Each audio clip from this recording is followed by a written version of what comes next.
ಮಲೆನಾಡು ಭಾಗದಲ್ಲಿ ಅಕ್ರಮ ಮರಳು ಮಾಫಿಯಾದ ಹೆಡೆಮುರಿ ಕಟ್ಟುವಲ್ಲಿ ರಿಪ್ಪನ್ಪೇಟೆ ಪೊಲೀಸರು ಯಶಸ್ವಿಯಾಗಿದ್ದಾರೆ.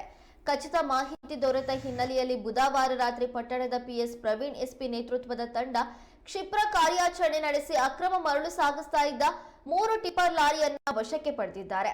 ರಿಪ್ಪನ್ಪೇಟೆ ಪೊಲೀಸ್ ಠಾಣೆ ವ್ಯಾಪ್ತಿಯಲ್ಲಿ ಅಕ್ರಮವಾಗಿ ಮರಳು ಸಾಗಿಸ್ತಾ ಇದ್ದ 3 ಟಿಪ್ಪರ್ ಲಾರಿಯನ್ನು ವಶಕ್ಕೆ ಪಡೆದಿದ್ದಾರೆ. ಅಕ್ರಮ ಮರಳು ತುಂಬಿಕೊಂಡು ಕೋಡೂರು ಮಾರ್ಗವಾಗಿ ಸಾಗ್ತಾ ಇರುವಂತಹ ಸಂದರ್ಭದಲ್ಲಿ ಖಚಿತ ಮಾಹಿತಿ ದೊರೆತ ಹಿನ್ನೆಲೆಯಲ್ಲಿ ನೋಂದಣಿ ಸಂಖ್ಯೆಯ ಟಿಪ್ಪರ್ ವಾಹನವನ್ನು ವಶಪಡಿಸಿಕೊಂಡು ಪೊಲೀಸರು ಪ್ರಕರಣವನ್ನು ದಾಖಲಿಸಿದ್ದಾರೆ.